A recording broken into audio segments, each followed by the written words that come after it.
Muy bien, continuamos aquí en Portada y nos acompaña ahora Jorge Nieto Montesinos. Él, como ustedes recuerdan, fue ministro de Cultura primero y luego de Defensa de este gobierno, pero bajo una administración distinta. ¿Qué tal, Jorge? ¿Cómo estás? Buenas noches, gracias por la invitación. Y la noticia ahora es que ha iniciado el proceso de registro de un partido, el Partido del Buen Gobierno, un nombre tomado de las crónicas, un nombre sofisticado y, digamos, uno diría que parece una declaración de parte, ¿no? El buen gobierno es como cuando dicen el IGB justo, la interpretación auténtica.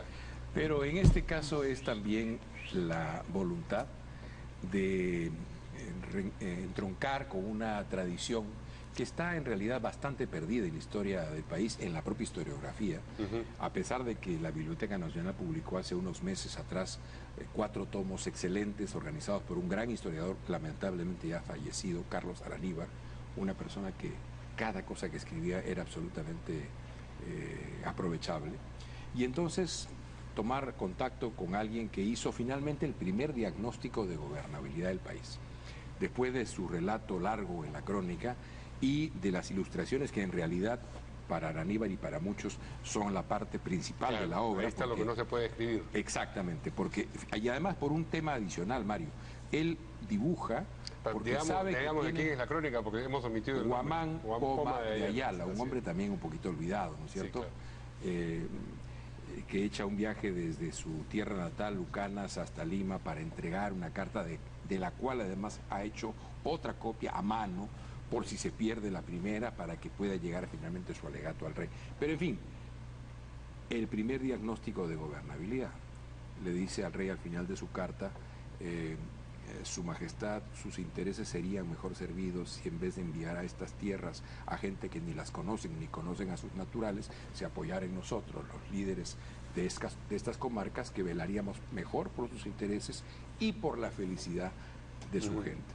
Esa distancia que marca él en su momento, a partir de la denuncia de los maltratos de la conquista y la colonia emergente con la población indígena nuestra, sigue en gran medida estando vigente. Esa distancia entre el Estado.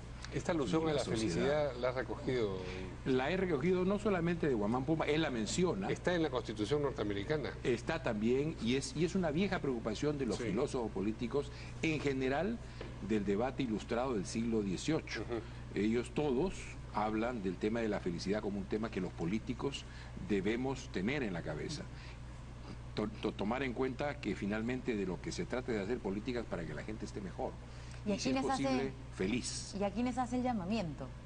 Bueno, hay mucha gente descontenta con la situación actual, no solamente por los hechos de corrupción que todos conocemos y que ya llevamos pues un buen tiempo en este fango, un poco hasta el hartazgo, sino también porque no se sienten reconocidos en la oferta política que hay en el actual sistema político. Si ustedes miran las elecciones recientes, para mí el dato principal es que los 9 partidos que han salido con representación en el Congreso tienen el que más votación, 5.4% del total de la votación, de los votantes, y el que menos votación, el noveno, 3.2%. Es decir, son partidos que tienen una representación muy exigua. Nos habla del tema que todos conocemos. Y al mismo tiempo la emergencia de 2 avenidas, yo he hablado contigo en este programa, en el de la mañana, recuerdo, la avenida, digamos, cimentada para un extremismo de izquierda de base étnica, o la avenida cimentada para un extremismo de base religiosa en el otro lado del espectro, emergen, pero son también pequeñas emergencias, son protuberancias pequeñas en realidad, ¿no? Porque Tsunami Fujimori en los 90, ¿no es cierto?, que logra sacar una votación sorpresiva enorme y luego logra ganar la elección. Ahora tenemos, digamos, 2 olitas pequeñas que han generado un revolcón y han hecho manifiesto la crisis de la sociedad al sistema político. ¿A quiénes convoco? A la gente que está descontenta, que quiere tener una política honrada, que quiere hacer las cosas por el Perú, que tiene desinterés, pero al mismo tiempo vocación por la cosa pública y política. Entonces, ese es el sentido de la convocatoria. ¿Quiénes convocan? ¿Tú y quién más? Yo y un grupo de personas que estamos trabajando. ¿Pero quiénes son ese grupo de personas? Digamos, si uno ya se presenta al público... Mañana estarán en la reunión a partir de las 9 de la mañana. Alguna gente que participa, por ejemplo, en la elaboración del programa de gobierno, me ha pedido que solamente elaboran técnicamente el programa de gobierno, no quieren aparecer comprometidos públicamente. Los entiendo, la política es un riesgo, se cierran puertas y se abre si es que uno tiene éxito, pero en general, si no tiene éxito, que es lo más probable, se cierran puertas, lo entiendo. De modo que mañana estarán ahí con nosotros buena parte de la gente. Lo que sí puedo decirles es que hay pues gente que... Pero algún rostro, algún exministro, alguien que haya estado en un cargo importante. El único exministro soy yo. La gente me pide rostros conocidos, pero sí, claro, en gran medida dense cuenta que pues la crítica es precisamente a los rostros conocidos. Van a venir y van a estar, estoy en conversaciones con varios, pero mañana estarán allí. Yo espero que además... ¿De qué está desencantado usted específicamente, luego de haber estado en el gobierno? Yo creo que podemos hacer las cosas mucho mejor de como las estamos haciendo. Yo tuve una experiencia muy importante, que fue la coordinación que me regaló el presidente y el primer ministro en relación al niño costero, al fenómeno de verano del 2017. Creo que hicimos un buen trabajo, creo que lo hicimos rápido, lo hicimos bien, y a partir de esa experiencia yo cobro conciencia de que hay un... Perdón que hable de esta manera, me da un poco de vergüenza, pero que hay un liderazgo que puede ser ofrecido al país. Y cuando salgo del Ministerio de Defensa, alguna gente se acerca y promueve y me dice y tal y cual. Y lo entusiasmó. Y entonces a partir de ahí he comenzado efectivamente a pensar seriamente en esta posibilidad, pero quiero decir muy claramente lo siguiente. El acento de este grupo y de este esfuerzo por construir un partido, si bien quisiera estar presente en el 2021 como una opción, no se reduce a él. Queremos hacer un partido que dure, que sea un espacio para que mucha gente haga política con la confianza de que no va a ser defraudada, con la confianza de que puede ser una política honesta. De modo que el esfuerzo fundamental es construir ese espacio político, ese partido político, una oferta de gobierno. Hemos conversado parcialmente estas cosas, pero tenemos, digamos, una propuesta en desarrollo que incluye priorización de 5 políticas sectoriales: salud, seguridad, educación, empleo y economía, y 5 políticas territoriales en áreas que considero que tenemos abandonadas como Estado. La Amazonía, a la que seguimos viendo con ojos del siglo XIX, puramente extractiva, gas, petróleo, madera, pero no la vemos con los ojos de la ciencia, que son los del siglo XXI. Sí, y yo quería decirle, bueno, pero quiere, digamos, terminar este proceso de inscripción para postular de todas maneras en el 21. Evidentemente. Si no pasa la valla, le van a quitar la inscripción y usted va a persistir. ¿A eso se refiere con que quiere que sea de largo plazo? No. Mi esfuerzo es construir un espacio político perdurable para el Perú. Nos faltan instituciones. Por eso me refiero, porque ahora tenemos... Con éxito o sin éxito, persistiremos en construir un partido. Pero quien escucha ese discurso lo puede asociar fácilmente con, por ejemplo, el Partido Morado, que ha surgido a la política también diciendo que quiere la política limpia, etcétera, renovación. ¿Por qué ese, por ejemplo, no sería un vehículo adecuado? ¿Por qué se tiene que crear un partido más? No quisiera hacer una contestación irónica porque no es prudente, pero ¿tienes alguna... Cuando reivindicamos a Guamán Poma de Ayala, reivindicamos un cambio de verdad de la élite política.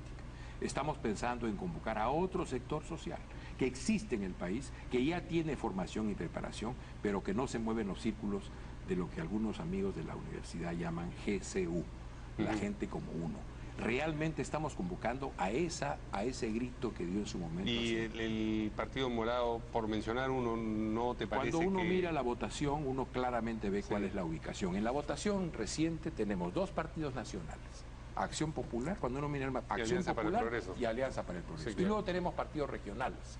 Claramente en el sur está emplazado por el momento el señor Humala, y el Partido Morado está básicamente emplazado en Lima y en algunos distritos de Lima, cuando uno mira con detalle la votación. Lo mismo que Podemos, en Lima y en algunos otros distritos de Lima, porque la votación de Podemos viene de otro sector social. Nuestra vocación es recuperar esa necesidad que tenemos de que los naturales de estas comarcas gobiernen su estado. ¿Y no piensas que te pueden mirar esa gente a la que tú aludes como GCU, a ti también como GCU? Seguro. Por eso, entonces... Pero ¿qué cosa lo distingue? Los hechos. como en toda acción política. Sí. Los hechos, por sus hechos los conoceréis. Creo que en mi comportamiento público, en el pequeño comportamiento público de estos últimos años, he dado muestras de que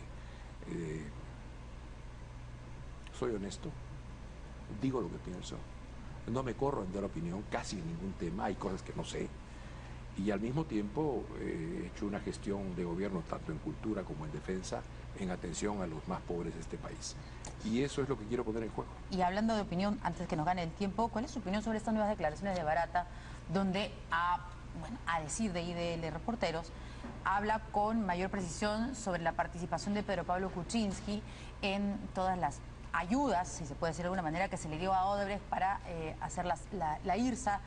Ha mencionado ahora al señor Fernando Zavala, han hablado de las adendas, ha dado más detalle, ¿no?, del caso Toledo, que involucra al señor Pedro Pablo Kuczynski y a Westfield.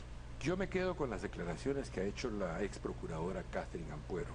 Ella ha dicho, es una memoria curiosa, es selectiva y además es... mejora con el tiempo. Mejora con el tiempo, efectivamente. En cualquiera declaración del señor Barata, él tiene que probar sus dichos. Él no es dueño de la verdad y su dedito no es la sentencia judicial. Él tiene que tener elementos para probar lo que dice. Pero hay documentos de Estado. En el caso de la declaración... Documentos de Estado que beneficiaban a la empresa. Es sobre el juez y el fiscal. Tiene que haber una investigación. Lo que quiero decir es... ¿Usted cree que en este caso, cuando menciona a Westfield, a Pedro Pablo Kuczynski, a las adendas, que hubo gente del gobierno de Alejandro Toledo que ayudó, no solamente él, sino que gente del gobierno que ayudó en estos casos, cree que él está mintiendo, diciendo la verdad a medias? No estoy diciendo que está mintiendo. Lo que estoy diciendo es que su dicho tiene que ser probado y que las instancias peruanas para resolver la validez o no de sus dichos es el Poder Judicial. El trabajo de la Fiscalía de Investigación, con todos aquellos que son mencionados, porque es lógico que los investiguen y tienen que probar también sus propias afirmaciones, pero con el juez que finalmente termina determinando. En el caso de Toledo es particular porque se ha ido de los documentos del Estado, los decretos de urgencia, lo de el SNIP, que el SNIP estorbaba, o sea, de ahí hacia atrás, ¿no? En su momento decían, no, es que todo esto se hizo para agilizar, por la inversión, y después, como he visto los 36 millones, hemos empezado a desmenuzar, o sea, es al revés. Claro. Barata está confirmando que esos documentos fueron para eso. Claro, está bien. Pero digamos, una cosa es que le den al presidente Toledo una cantidad X de millones que probablemente está reportada y probada su circulación, y otra cosa muy distinta es que el presidente Toledo le diga a su ministro de Economía o su viceministro de Economía, oiga, acelera el trámite porque esto es muy importante para el país, ¿no es cierto? No necesariamente el ministro o el viceministro están comprometidos con la coima del señor Toledo. Simplemente decidieron aceptar lo que el presidente creían buenamente estaba pretendiendo hacer una carretera que para él era de mucho uso en nuestro país. Y creo que además llevando a la práctica una idea que me parece equivocada y que ha perdurado estos últimos 20, 25 años, que el Estado está solamente para facilitar las inversiones públicas o privadas. Muchas veces inversiones, como se ha hecho en este caso, con el dinero público. Porque Odebrecht acaba de decir, yo no tenía dinero, me tuvieron que dar al aval para que yo consiguiera, me tuvieron que dar el dinero para que yo consiguiera. Se ha desnaturalizado la esencia misma de lo que eran las APPs, las asociaciones público-privadas, en donde se suponía que el dinero no tenía, el Estado no tenía dinero, el privado tenía el dinero, te daba la concesión, invertías con tu dinero y te cobrabas después. Quedaba la hora para la Claro. Y en el caso no ha sido así. De Westfield y el señor Sepúlveda, que también, se ha corroborado ahora con la información que ha dado Barata, ¿usted persiste en que Pedro Pablo Kuczynski no tiene nada que ver? No, yo no he dicho eso. Le pregunto, ¿usted cree que Pedro Pablo Kuczynski tiene algo que ver con eso? Yo incluso cuando estuvimos en la crisis de la primera propuesta de vacancia dije muy claramente que yo veía zonas que tenían que ser esclarecidas. Y creo que para eso está el juez y el fiscal.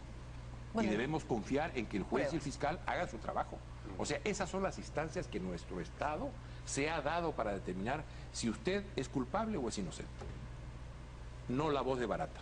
Bueno, pero la tesis fiscal está lista. Lo que tiene que hacer es acusar y luego el juez valorará, ¿no es cierto? Porque ya la tesis fiscal en torno al caso Odebrecht, el caso Westfield, y todo eso, Sepúlveda, eso ya está, ¿no es cierto? Yo creo que en muchos casos, Verónica, en muchos casos los fiscales tienen ya la urgencia de hacer acusaciones formales. en muchos casos. Sí, claro. Y no podemos hacer que la prisión preventiva sea un sustituto de un castigo futuro. Que acusen, que vayan al juez, que levanten las pruebas y que sancionen con la mayor severidad a los culpables. Pero el procedimiento tiene que ser seguido y nuestras instancias son las que nos hemos dado como Estado, nuestro Poder Judicial. Y ahí tiene que ser resuelto. Muy bien. Muchas gracias a Jorge Nieto Mucha suerte por también. esta entrevista. Gracias, muy amable. Vamos a una pausa, regresamos en un momento.